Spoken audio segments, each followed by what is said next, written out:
Seguimos aquí en La Brújula y ya estamos en contacto con Fabián Rogel, diputado nacional, mandato cumplido. Buenos días, Fabián. ¿Qué tal, Mario? ¿Cómo estás? ¿Qué tal la audiencia? Bien. Volvemos a hablar contigo y vamos a hablar un poco de política, si te parece bien. ¿Cómo no? Mira, mi primer pregunta tiene que ver con un dato que estamos viviendo desde hace algunos años en esta democracia, que es que por un lado cada uno de nosotros hereda identidades preexistentes, históricas. Pero, o debería, por lo menos. En fin, están los desheredados que no heredan nada, pero en general cada uno por lo menos asume una tradición, un punto de vista, un proyecto para la Argentina. Ahora, al mismo tiempo, se observa que dentro de estas identidades políticas a veces hay más contradicciones que las que puede tener una persona con alguien que tiene otra identidad política. Yo, por ejemplo, acabo de hablar con un diputado provincial de Santa Fe del Perú, Leandro Kiko Busato, que ha planteado un proyecto de impuesto inmobiliario rural. Él es peronista, kirchnerista parece. Yo no tengo nada que ver con el kirchnerismo, pero me sentí muy identificado con una propuesta de este tipo. ¿Vos qué pensás sobre las identidades preexistentes y cómo se articulan con las necesidades que tiene el país de construir fuerzas alternativas en torno a una democracia que tiene que seguir avanzando? Vos sabés que Moisés Levenson, sí, que ocupó en la vida política tan solo 2 cargos. Fue concejal en Junín, sus proyectos de ordenanza fueron verdaderos tratados de derecho público, y después presidió el bloque de convencionales constituyentes en el 49, cuando la reforma que impulsó el general Perón. Solamente 2 cargos. Creó la Juventud Radical, escribió la Carta de Avellaneda y la Profesión de Fe Doctrinaria. ¿Qué te parece? Sin haber ocupado nada más que 2 modestos cargos electivos. Y él decía, no soy de los que dicen que definirse resta. Vos sabés que hoy estaba hablando con una compañera peronista, médica prestigiosa aquí de Entre Ríos, infectóloga, fue ministra de Salud, y le decía que en la época de Menem yo he visto tanto apego de la dirigencia política popular, llámese peronista y radical, a hacerse los cortés y a hacerse los bien educados con el poder. Porque con Menem vino a sincerar un modelo de unidad entre los sectores más pobres y más ricos, se llamó el populismo de derecha, pero hubo otros sectores del peronismo que fueron buscando, primero fue el grupo de los 8, en general, y se fueron articulando resistencia. Y el radicalismo, en ese sentido, siempre mantuvo la misma posición que había tenido Alfonsín sobre los grandes temas nacionales frente a los grandes intereses. Hoy pareciera ser que no queda bien confrontar con los sectores económicos más concentrados.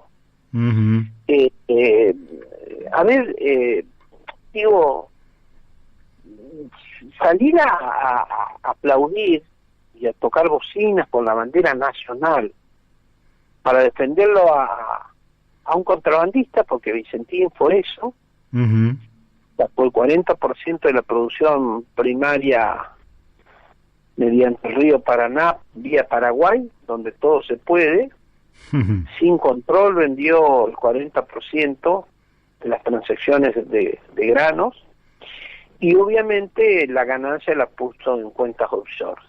Y todas esas maniobras lo hizo con innumerable cantidad de créditos tomados al Banco Nación. Eso en Estados Unidos, por eso hay una causa y dicen que una de las cosas que lo llevó a uno de los gerentes a tomar la decisión que tomó es porque ya tenía conocimiento que en Estados Unidos iban a pedir su requisitoria. Eso es inconcebible, que nosotros salgamos a los bocinazos. Y encima, si esa empresa financió a una de las candidaturas, es mucho más hermoso. Sí. Y creo sinceramente que discursos como los de Pichetto o actitudes como la de Duhalde y otros peronistas logran armar un estado de confusión, más el alejamiento del radicalismo de construcciones políticas históricas, dejan sin referencia a la gente, porque si no es como que, en fin, ¿y a nosotros quién nos va a defender? Porque si todo consiste en que yo no voy a congelar las tarifas de internet ni de telefonía celular, porque el cuentito es que si no, no hay seguridad jurídica, el cuentito es que si no, no van a invertir las empresas, y estamos todos pobres. La pandemia ha destruido y ha parado el mundo, porque así son estas enfermedades, así son las pandemias en el mundo. Todos perdemos porque había que parar el mundo para tratar de lograr que no se expandiera el virus. Pero hay sectores acá en Argentina que no conciben la idea de que ellos tienen también que perder un poco. Pero lo que más llama la atención que los partidos populares no tengan la lógica, ni siquiera la lógica de que cuando uno está en la oposición exigís mucho más de lo que haces cuando estás en el gobierno. También sí, claro. El puntito de Baglini, ¿te acordás? Sí, claro. Cuando más te acercas al gobierno, más tomás posiciones de centro político. Acá esto genera una enorme confusión a la hora de discutir por dónde pasa la cuestión, porque los intereses económicos están, el poder la política no lo inventaron los partidos políticos, El poder se resuelve y se exterioriza y existe aún y más allá de los partidos políticos. En Argentina hay sobradas muestras de esto. Ahora, si no hay confrontación entre los representantes del pueblo y los intereses que van a pugnar en un sistema capitalista como el que vivimos, van a pugnar, y no hay de alguna manera dirigencia política que esté dispuesta a confrontar en el buen sentido, para poner las cosas en el medio, no hay destino para la construcción política, mucho menos para la construcción política popular.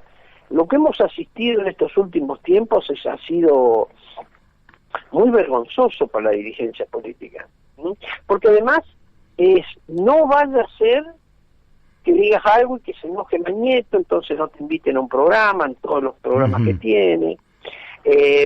No vaya a ser que los sectores económicos financieros digas una declaración en la cual nosotros quedemos mal parados, y siempre estamos quedando bien parados con ellos y mal parados con la gente, ¿no?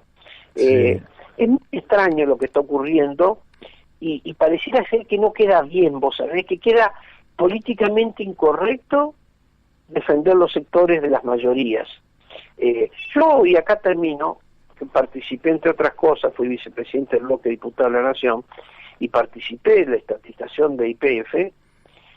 Yo llegué a escuchar la noche que se reunió todas las autoridades en el caso del radicalismo, llegué a escuchar a algunos legisladores que decían, y primero algunos insistían que no había que estatizar YPF porque, bueno, de vuelta, seguían con la seguridad jurídica, todo lo que el cuentito de los años 90, ¿no? Y algunos van a decir que van a pensar los españoles de nosotros. Barbaridades de esas cosas que yo, la verdad, mirá, y acá termino, prometo, cuando aparece Perón en la escena política nacional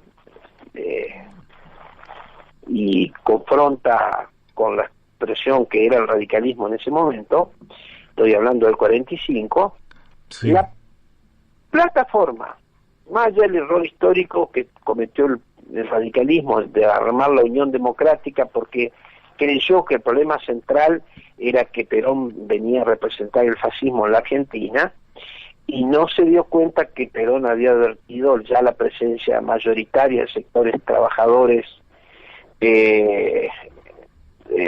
populares que habían venido a engrosar el cordón industrial de lo que era la industria nacional en la República Argentina, y eso no lo percibimos. De todas maneras, la plataforma de la fórmula Tamborín y Mosca, que confrontó contra Perón Quijano, fue una de las plataformas más progresistas de la historia del radicalismo.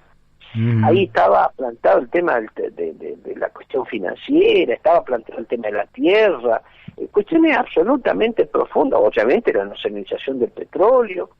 Es decir, a nadie se le podía ocurrir en aquellos años.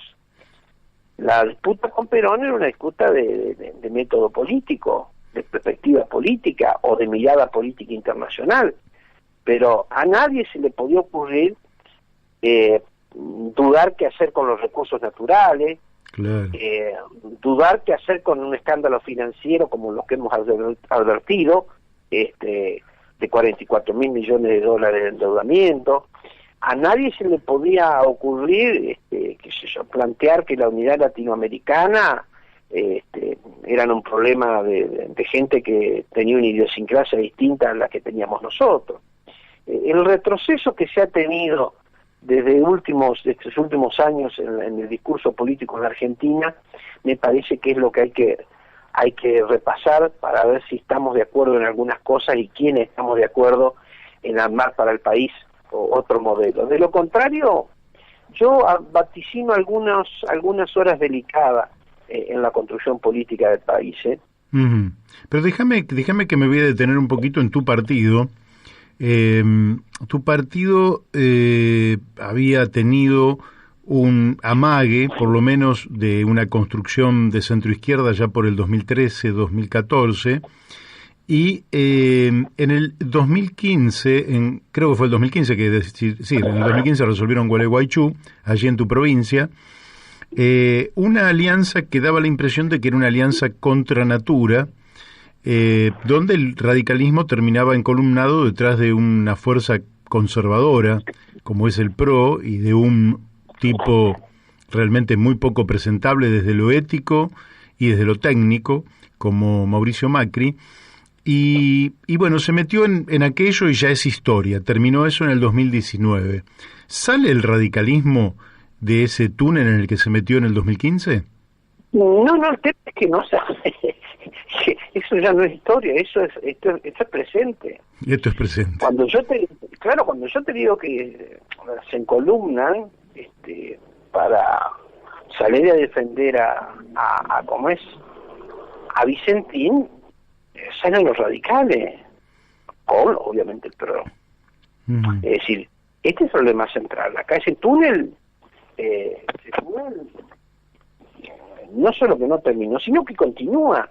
Ya hay radicales que, bueno, entonces ahora tiene que ser Rodríguez Larreta. ¿Cómo? Sí, vi movilizaciones. Nunca pensé que iba a ocurrir esto y que yo lo iba a vivir, ¿viste? Que tucumanos, salteños, mendocinos iban a salir a los bocinazos para defender un 1,5% que el presidente de la Nación le sacó a la provincia, a la capital federal, porque Menem se lo había dado por decreto de manera inconclusa, incorrecta, y que se necesitaba para solucionar el problema de la policía de la provincia de Buenos Aires.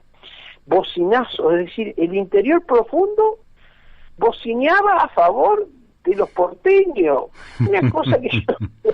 No, pero vos lo contás, yo mirá que lo tomo, pongo mucho sarcasmo para que la gente de alguna manera tome conciencia de que estamos como una especie de mundo al revés. Estas cosas estaban muy resueltas. En el radicalismo estaba muy claro quién era Mañeto y Clarín, Jamás había confusión.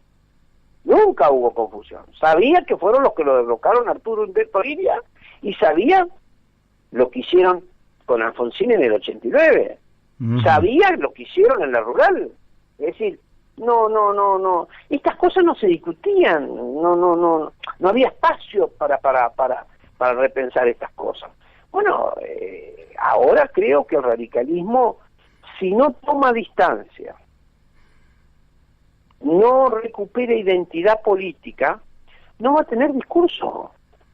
Porque para hablar de la reacción de los conservadores están ellos.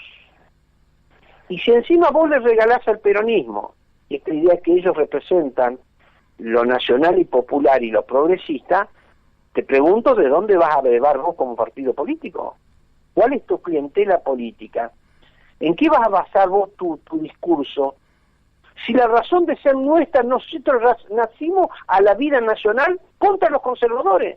Claro. Estos tipos no creían que el voto del patrón pudiera valer igual que el del peón, disparate. Ellos no creían en el voto.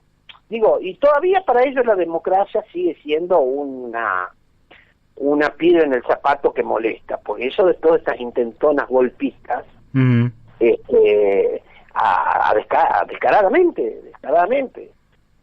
Si bien yo creo que el presidente Fernández va a tener que tomar algunas determinaciones vinculadas a cómo construye más poder político, porque si él se queda solamente con la idea de que él puso el 20% del voto y el 80% lo puso la señora, eso va a ser una trampa que lo va a terminar desgastando enormemente, y que los sectores de la reacción aprovechan eso para todos los días cabalgar sobre la idea de que este es un presidente débil y que es un presidente, ya le van a aparecer algunas ideas de que es corrupto, porque la historia se repite de una manera increíble. Usted sabés una cosa, Mario, que la proclama que hizo Mariano Grondona en el comunicado 219 cuando lo derrocaron a Ilia. ¿Vos sabés que mencionaron el tema de la corrupción? Yo siempre digo un poco de respeto. No, ellos no lo van a tener, porque ellos van por los intereses que representan, y está bien que ellos jueguen. Mientras los políticos jugamos, bailamos arriba del Titanic, está bien que ellos hagan su juego, porque ellos están por otras cosas, ellos están por los intereses que han representado históricamente, y una sociedad en la cual en fin, se desarrolla en función de los parámetros que ellos sostienen. Esto es una discusión muy de fondo. Yo he hablado con muchos compañeros, inclusive con compañeros peronistas. El día que la policía de la provincia de Buenos Aires cercó la Quinta de Olivos con el presidente adentro, yo dije, estamos en problemas. Sí, claramente. Porque aún con el gobierno peronista, que ha hecho de la movilización popular gran parte de la base de su existencia, que la policía de la provincia de Buenos Aires lo cerca al presidente, ¿sabés qué, no? Con un camión hidrante lo saco yo, ¿entendiste? Con un rebenque lo saco yo. Aunque te parezca disparatada la expresión grotesca que establezco, lo estoy diciendo porque no se puede permitir semejante atropello después de tantos años que nos ha costado a nosotros institucionalizar un poco el país. Y encima, con los locos en la calle hablando todo el día de la República. Sí. Resulta que la República es que ellos gobiernan. La República es el respeto al derecho que ellos los asisten, y bueno, y si se da Fernández, mejor. Sí, hoy hemos editorializado sobre ese tema justamente porque ya son muchos los elementos que se van superponiendo en una misma dirección y sentido, que van mostrando que aquí hay un plan que todavía no coagula, pero que es un plan de derrocamiento del gobierno. De eso no hay ninguna duda. Y no quiero imaginarme que haya algún radical también esperanzado en que eso ocurra. Te quiero seguir un ratito más por el tema del radicalismo que va a tener internas en la provincia de Buenos Aires. Por un lado va a estar Melchor Pose, que está respaldado por Juan Manuel Casella, por Federico Storani y por Martín Lustó. Y por otro lado va a estar Abad, que sería la continuidad de Salvador, cuyo mayor respaldo es María Eugenia Vidal, cosa que también es raro porque es otro partido político. ¿Vos tenés alguna expectativa sobre esa interna provincial que pueda cambiar el rumbo, la orientación estratégica o no?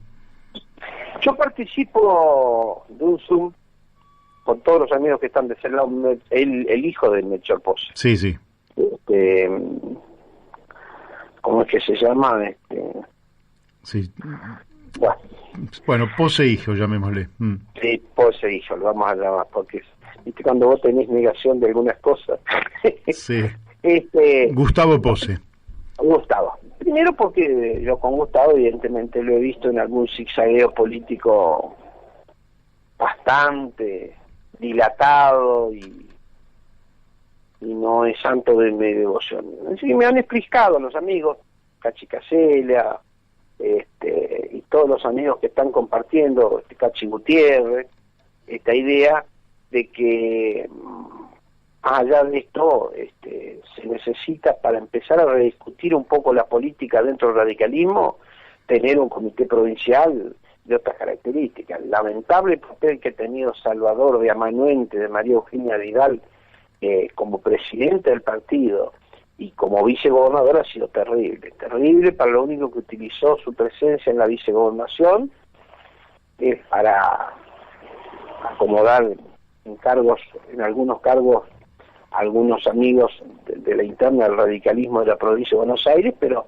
no se le conoció ninguna actitud de decoro político y de señalamiento de algunas cosas que tengan que ver con semejante provincia, ¿no? Como es la provincia de Buenos Aires. Por lo tanto, están los amigos allí y hay que agregarle a lo de este chico Abad, más que lo de María Eugenia Vidal y varios intendentes del PRO que están metiendo la cuchara en la interna radical, el que volvió una noche y no lo esperaba, es Ernesto Sanz, el que nos llevó con los ojos vendados a Gualeguaychú a ese acuerdo y ahora ha vuelto a aparecer y como corresponde vuelve a aparecer para ver si puede intentar que continúe este acuerdo de Cambiemos y obviamente ya me enteré que ha tomado partido entre Macri, porque nos metemos en la interna del PRO, ¿viste? Sí. Entre Macri y Rodríguez Larreta y habría manifestado en la provincia de Buenos Aires el que está auspiciando la candidatura de Maxi Abad es Ernesto Sanz también. Esto hay que decirlo porque conforma una idea de que los que están enfrente, todos los demás amigos, están queriendo recuperar la identidad radical. Insisto, yo hubiera buscado otro candidato, pero no soy yo quien para opinar, pero aparentemente hay un acuerdo muy muy firme y Gustavo Pose está dispuesto a hacer de alguna manera la cabeza de la recuperación de su identidad partidaria, ¿no? Si no, porque si vos no tenés una idea, a ver, hoy ¿qué significa ser radical? ¿Qué intereses defendés? ¿Qué cosas pensás de la vida nacional? Porque si vos vas a repetir lo que TN, Diario de la Nación o algunos otros comunicadores desde las 6 de la mañana hasta las 12 de la noche van estableciendo como discurso, y mejor que lo digan ellos, ¿viste? Porque la verdad que no el pueblo común que está lleno de necesidades, los millones de argentinos que viven en la provincia de Buenos Aires, que están pasándola muy mal, porque el país estuvo prácticamente en los últimos 2 años estuvo parado, con una inflación importante, y calcular que el 40% de la plata que tenía el Fondo Monetario Internacional para prestarle a todos los países del mundo, se lo dieron a Macri para ver si podía obtener la reelección y perdió. 44.000 millones de dólares de endeudamiento. Con esa radiografía, si le agregás vos lo que ha sido la parálisis de la pandemia, hay situaciones económicas y sociales muy complicadas. Por lo tanto, necesitamos tener una convocatoria política a grandes causas, a grandes gestas, con un discurso épico. Al hombre común que está mal, que está solo y espera, como decía Raúl Escalabrini Ortiz, sí, lo vamos a convocar y lo vamos a conmover si nos ve a nosotros convocando a grandes causas, causas. Así es.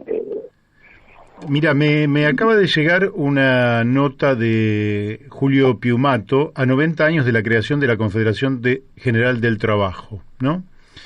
Eh, ¿Cómo estás viendo vos? Ahora te cambio el terreno. Ahora ya no estoy hablando ya de los correligionarios radicales, estamos hablando de los compañeros trabajadores. ¿Cómo estás viendo vos el papel de la clase trabajadora de los últimos años? Mira, en lo personal, porque mi padre era un albañil y mi madre era una costurera, jamás, obviamente, voy a derramar, como digo yo siempre, champán en la cabeza de los trabajadores, y siempre he tenido relación. En nuestro sector militaba el ex senador nacional Luis Agustín Brasesco, defensor histórico de los trabajadores, un hombre que nos representó en la OIT muchos años. Y yo lo he conocido, Oraldo Brito, en fin, yo ahí en la Cámara tuve excelente relación con Daer, con este muchacho de los canillistas, ¿cómo se llama? Omar Claini. Sí. He tenido una excelente relación. Ahora, quiero decir la verdad, ¿no es cierto? Sin que esto signifique no tener una consideración sobre la clase obrera. Creo que todos en la Argentina merecemos un repaso. ¿Qué quiere decir esto? Con esta burocracia sindical, donde se dificulta enormemente presentar una lista, y si presentás una lista y competís no tenés representación de las minorías, donde se vincula demasiado el tema de la obra social y los recursos de la obra social con lo de los aportes sindicales, es un modelo en el cual creo que aplana mucho la posibilidad de la participación obrera y la posibilidad de que los sectores económicos concentrados adviertan que hay una dirigencia gremial que está dispuesta a enojarse. Yo no digo todos los días, pero por lo menos de vez en cuando. Y creo que desde Menem para acá el retroceso de la dirigencia gremial ha sido enormemente importante. Verlo inaugurar el busto del general Perón con Macri, a este muchacho de los peones rurales, ¿cómo se llamaba? Sí, sí, que falleció. De la Guatre, sí. El Momo Venegas. Sí, y creo que estuvo Moyano también. Y Moyano también estuvo. Sí, hasta que se peleó. Entonces, digo, hay necesidad de perder lo más sagrado que es la identidad de lo que representás. Si vos podés tener posiciones políticas que muchas veces te emparenten con algún gobierno de turno, porque bueno, vos sos peronista y crees que el gobierno peronista ya está haciendo transformaciones, y eso está parte, de alguna manera, es parte de lo que históricamente ha venido representando el peronismo del 45 acá. Ahora, cuando ese peronismo representa cualquier cosa, o aparece un Macri, ¿a vos te parece que vos podés llegar a involucrar la representación gremial de esta manera? Para mí va a haber que repasarlo, va a haber que replanteárselo bien democráticamente, sin una actitud no reaccionaria, ni antigremial, ni antiobrera, ni nada, pero necesitamos un modelo gremial mucho más fresco, mucho más interesante, me parece, ¿no? Porque si no es como que los únicos que estamos todos los días en el banquillo de la oposición son los dirigentes peronistas. La justicia no se la puede sentar en el banquillo, a la comunicación social fue imposible, se tiró abajo la ley de medios, el gremialismo hasta ahora no se ha sentado en el banquillo de los acusados. Entonces digo, la necesidad de hacer una verdadera transformación en el país es si estamos todos dispuestos a saber que todos tenemos algo para cambiar. Así es. Bueno, de mi parte la última pregunta te voy a hacer, Fabián, ¿qué tiene que ver? Vos, es decir, la Argentina está en una situación difícil, los años que le tocan a Alberto Fernández no van a ser sencillos, empezó con la pandemia, la herencia, lo que no quiere decir que el gobierno anterior haya recibido un paraíso tampoco, bajo ningún punto de vista. Argentina viene en decadencia hace mucho tiempo, y da la impresión de lo que está faltando aquello que vos mencionaste para el hombre que está solo y espera, que es una épica a partir de la cual podamos sacudirnos esta decadencia que nos acompaña e iniciar una etapa distinta para el bienestar general, de desarrollo, de impulso de las fuerzas productivas, respetando lógicamente el desarrollo humano y ambiental. ¿Vos sentís que de lo que hay en la esfera política, va a emerger algo o hay que crear algo nuevo? Porque esto ya viene demasiado enmohecido, por decirlo de alguna manera, demasiado cargado de polvo, como para que pueda volver a lucir como una alternativa superadora hacia adelante. ¿Cómo ves ese futuro vos? Mira, debe ser la primera vez que lo voy a decir con todos los cargos que he ocupado, ¿no? He sido diputado provincial y presidente del bloque. He sido convencional constituyente y presidente del bloque que redactó la constitución nueva en la provincia. He sido diputado nacional y vicepresidente del bloque. He ocupado otros cargos importantes. Uh-huh. Y me da la impresión, a tu pregunta, y no dándole demasiada vuelta, que hay que pensar en algo distinto. Hay que pensar en algo distinto porque los partidos existen y en tanto y en cuanto le sirven a la gente. Sí. Y creo que una convocatoria nueva tiene que ser eso, una convocatoria nueva. Si no, es esta cosa del remixado, y en el remixado nosotros hemos ensayado algunas cosas, no quiero dar muchos ejemplos, ¿viste? Pero, en fin, alianzas contra flor al resto, ¿viste? Uh-huh. Y es como que, bueno, entonces como el peronismo estaba medio cuestionado, un pedazo del peronismo viene para acá, y como los radicales no ganamos las elecciones, bueno, un pedazo del radicalismo juntaba acá. Creo que hay que plantearse una idea de nación, porque el mundo está crujiendo, querido Mario. Uh-huh. El mundo, de esto no vamos a salir gratis. Esto es así porque acá se han puesto en tela de juicio todas las variables, y cuando acá en la zona del río, o el mar, si a vos te gusta más, las crecidas pasan, el desastre que queda el otro día es muy importante. Acá todavía el río no bajó, no hemos tomado dimensión de lo que va a quedar, de todo lo feo que queda cuando las crecientes abandonan las casas de la costa. Y acá todavía nosotros no tenemos dimensión exacta, inclusive, pero no me refiero solamente en términos económicos y sociales, me refiero a la capacidad de absorción que va a tener el pueblo común de algunas ideas de la política. Acá hay gente que apuesta todos los días a que la política se corra, te darás cuenta, ¿no? Uh-huh. Sí, sí. El diputado Chupateta es una anécdota ordinaria, ni siquiera risueña, de una grosería en la cual el Parlamento no es eso. Soy un hombre muy crítico sobre la dirigencia política en muchos aspectos, pero yo conozco muchos diputados y senadores y eso no es el Parlamento argentino.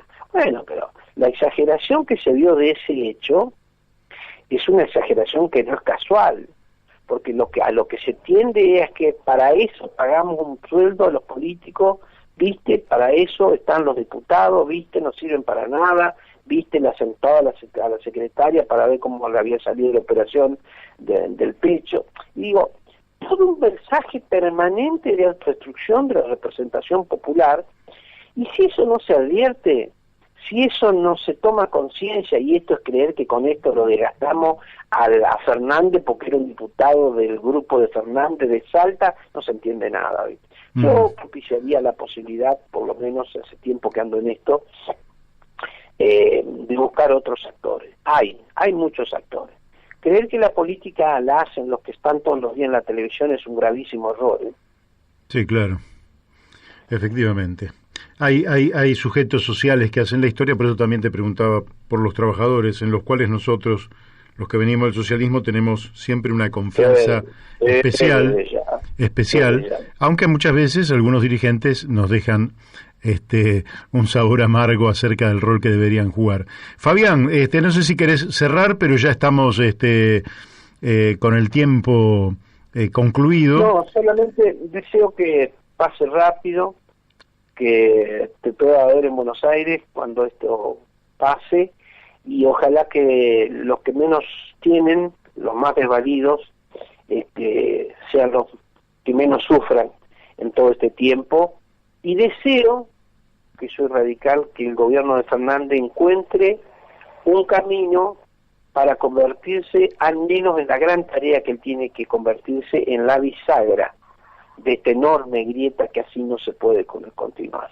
Con esta grieta de anti ganan los sectores económicos más reaccionarios. Y ojalá Fernández encuentre la manera de cerrar esta grieta, porque los radicales pierden, los verdaderos peronistas pierden, los hombres del socialismo pierden, y pierden las ideas de una sociedad mejor. Así que ojalá que él tenga la bonomía de darse cuenta que puede ser una bisagra para el pueblo argentino. Bueno, ojalá así sea, ojalá así sea. Te mando un fuerte abrazo, Fabián. Chao, Mario, hasta siempre. Y muchas gracias. Bueno, hemos hablado, ustedes lo han escuchado, con el diputado Fabián Rogel. El diputado fue diputado provincial, convencional constituyente, diputado nacional, en fin, un hombre con una enorme trayectoria, y realmente es un gusto reflexionar con gente que, además de trayectoria, puede mostrarla y estar orgulloso porque siempre ha defendido los mismos intereses del pueblo y sus mismas ideas.